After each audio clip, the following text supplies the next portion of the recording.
আমাদের কাজ, এক নম্বর কাজ হচ্ছে এখন পরিবর্তিত বাংলাদেশে কোনো ভারতীয় দালালকে আর জায়গা না দেওয়া। একদম সাফ কথা। বরং প্রত্যেকটা ডিপার্টমেন্টে যেখানেই তারা লুকিয়ে আছে ঘাপটি মেরে, এই প্রত্যেকটা ভারতীয় দালালকে এখান থেকে বের করতে হবে। আমি একা বললে আমি পারবো না, আপনি একা বললে আপনি পারবেন না। প্রত্যেকটা এই বয়ানের জায়গা, মিনবর, খুতবা, ওয়াজ মাহফিলের প্যান্ডেল, আমাদের রাজনৈতিক দলগুলো, আমাদের ইসলামপন্থী দলগুলো যেগুলো আছে, সবার ইমারত থেকে আওয়াজটা আসতে হবে। কারণ এরা যদি আর একটা বার সুযোগ করতে পারে, না থাকবে আপনার দেহ আর না থাকবে আপনার মাথা। এখনই তো আপনাকে হুমকি দিচ্ছে, যে কোনো সময় একটা একটা করে গুপ্ত হত্যা করবে এরা। তার আগে চট্টগ্রামে সাইফুল ইসলাম এক ভাইকে কুপায় মারা হয়েছে। এটার বিচার এখনো হয় নাই। যারা মারছে ওদের পক্ষ নিয়ে আমরা আবার সংখ্যালঘুর স্লোগান তুললাম। এ কেমন সংখ্যালঘু যে আমার ভাইকে জবাই করে হত্যা করে? হ্যাঁ, সংখ্যালঘু নির্যাতন তো হচ্ছে ভারতের এক একটা মসজিদ তারা ভাঙতেছে এখন। এটা একটা লক্ষণ। আস্তে আস্তে ওর মানচিত্র মসজিদের মতোই ভেঙে খান খান হয়ে যাবে ইনশাআল্লাহ। এরা যেমন অখণ্ড ভারত চায়, আমরাও অখণ্ড ভারতই চাই। আমরা চাই অখণ্ড ভারত হবে কালিমা লা ইলাহা ইল্লাল্লাহ মুহাম্মাদুর রাসূলুল্লাহ। আপনারা তো মনে করেন যে ভারত আমাদেরকে ঘিরে রাখছে, তাই না? আসলে ভারতকে আমরা ঘিরে রাখছি। এই দিক থেকে আমরা, এই দিক থেকে চায়না, এখান থেকে নেপাল, এখান থেকে ভুটান, এখান থেকে মায়ানমার, এখান থেকে পাকিস্তান, আর তার চেয়ে বাপ আছে আফগানিস্তান। আছে না আফগানিস্তান? ওদের সাথে কেউ পারছে এই পর্যন্ত? আফগানের ভাইরা নিজেদেরকে গড়ে নিচ্ছে, এখন বোঝাচ্ছে। এখন কথা হচ্ছে, আমরা একটা কাপুরুষতার পরিচয় দিচ্ছি। নেপাল ওকে টাইম দেয় না, ভুটান টাইম দেয় না, মায়ানমার টাইম দেয় না, চায়না তো দেয়ই না। আর আমরা তাকে একেবারে প্রভুর আসলে বসায় রাখছি। আমরা কি দিছি? আমরা ইলিশ দেই, আমরা ট্রানজিট দেই, আমরা রেল দেই, আমরা বন্দর দেই, আমরা আর কি দেই? গ্যাস তো দেই মাশাআল্লাহ। তারপরে পণ্যগুলো তো দিচ্ছি, গার্মেন্টস দিয়ে দিচ্ছি, আমাদের প্রশাসনের মধ্যে লোকজন দিয়ে দিচ্ছি, কর্মী শ্রমিক দিয়ে দিচ্ছি। এই জন্যই তো বলি, কেন সে স্ট্যাটাস দেয় যে এই স্বাধীনতা তার স্বাধীনতা। এটাই তো আমরা কারণ। তার মানে তারা আমাদের সার্বভৌমত্বটাকে স্বীকার করে না, তাই না?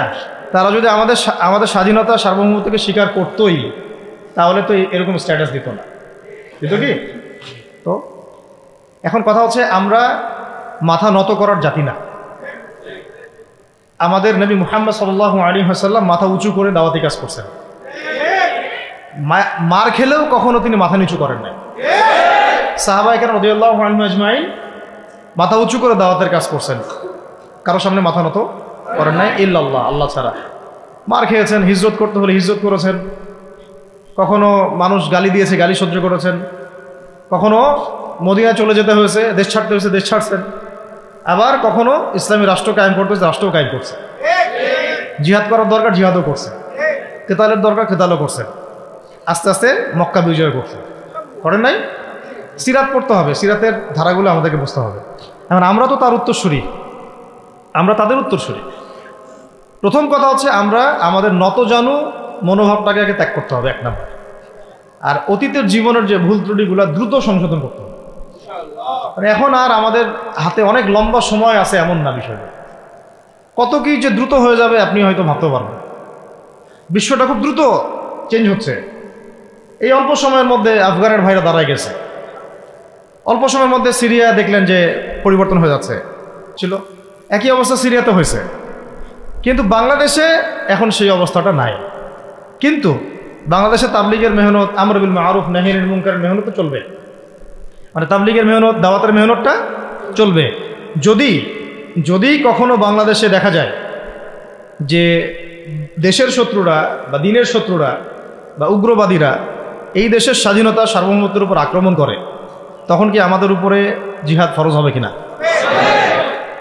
এখন যদি তাই হয়, এখন আপনাদের কি মনে হয় এটার সম্ভাবনা আছে না নাই? এটুকু ইন্টেলেকচুয়াল অবস্থা তো আপনাদের আছে, এটার সম্ভাবনাও হতে পারে, আজ হোক কাল হোক, হতেই পারে। তখন আমার প্রিপারেশনটা কি হবে সেটা আমাকে এখন জানতে হবে। আমার প্রিপারেশনটা কি হওয়া উচিত?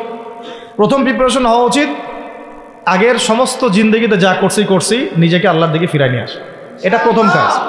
যে আল্লাহর দিকে ফিরে আসে নেই, তার সাথে না জিহাদের সম্পর্ক আছে না কিতালের কোনো সম্পর্ক আছে, সে তো আল্লাহর পথেই নাই। তো প্রিয় যুবক ভাইরা, আগে প্রথম কথা হচ্ছে আগে আপনি আল্লাহর দিকে ফিরে আসেন, এক নাম্বার। দ্বিতীয় কথা হচ্ছে এরপরে আমাদের প্রয়োজন শারীরিক প্রস্তুতি। শারীরিক প্রস্তুতি যেমনটা বললাম যে কোনো অবস্থাতেই আলেম ওলামাদেরকে, দায়ীদেরকে, মুফতিদেরকে, মুহাদ্দিসদেরকে, মাদ্রাসার শিক্ষকদেরকে, খতিবদেরকে ভিতরে ঢুকতে দেওয়া যাবে না।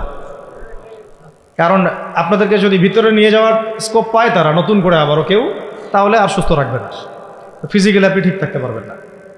অতএব একটা সামাজিক প্রতিরোধ গড়ে তুলতে হবে সবসময়। মানে একটা এলাকার মধ্যে একজন আলেম আছেন, সেই আলেমকে এলাকা থেকে নিতে পারবে না, তাকে নেওয়ার আগে 100 জনের উপর গুলি চালাইতে হবে, এমন একটা মুভমেন্ট থাকতে হবে। প্রতিবাদ না করলে আপনি বান্দরবনে যান, বান্দরবনের পাহাড়ি এলাকায় গিয়ে কোন একটা পাহাড়ি লোককে উঠাই নিয়ে আসেন, দেখি কত বড় সাহস আছে। আর্মি পর্যন্ত পারে না। কে পারে না? সেনাবাহিনী পারে না। পারে? পাহাড়িরা ওইখানে ঐক্যবদ্ধ হয়ে যায়, ওদের মহিলারা ঝাড়ু নিয়ে সামনে চলে আসে। এই আমাদের বান্দরবনের কথা বলতেছে। ওখানে যে কুকি চিং একটা ফ্রন্ট গঠন করছে সশস্ত্র বিদ্রোহীরা, ওই অংশটুকুকে নিয়ে একটা মাস্টার প্ল্যান আছে ওদের। ওই অংশটুকুতে তারা একটা খ্রিস্টান রাজ্য বা আলাদা একটা পাহাড়িদেরকে নিয়ে একটা রাষ্ট্র প্রতিষ্ঠা করতে চায়। এটা ওদের স্বপ্ন আর কি। এই উদ্দেশ্যে তারা হাঁটতেছে এবং তারা অস্ট্রেল ভাষায় কথা বলে।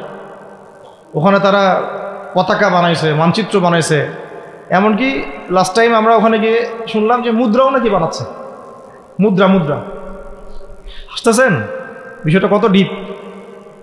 আমাদের রাষ্ট্রে যে কত সমস্যা, আর জানি না যারা দায়িত্বে আছে তারা কি করতেছে, আসলে কোন দিকটা সামাল দিচ্ছে। অর্থনৈতিক দিকটা দেখবে না এই পাহাড়ি এলাকার সমস্যাগুলো মেটাবে, নাকি আমাদের মুসলিম উম্মার অভ্যন্তরীণ সমস্যাটা মেটাবে, না শহীদ ভাইদের খবর নিবে, না পঙ্গু ভাইরা যারা পড়ে আছে হাসপাতালে তাদের খবর নিবে? সিনেমা দেখতে বসে গেছে। কোন আক্কেলে সিনেমা দেখেন আপনি? আপনার সিনেমা দেখার সময় কোথায়? আপনার সিনেমা দেখার সময় কোথায়? এই যে যতগুলো ভাই শহীদ হয়েছে তাদের পরিবারের খোঁজখবর নেওয়া লাগবে না? এবং যতগুলো ভাই এখন হাসপাতালে কাতরাচ্ছে তাদের সঙ্গে হাজার হাজার ছাত্র ভাই, তাদের চিকিৎসা করানো লাগবে না? যত মানুষকে গুম করা হয়েছে ওদেরকে মুক্ত করা লাগবে না?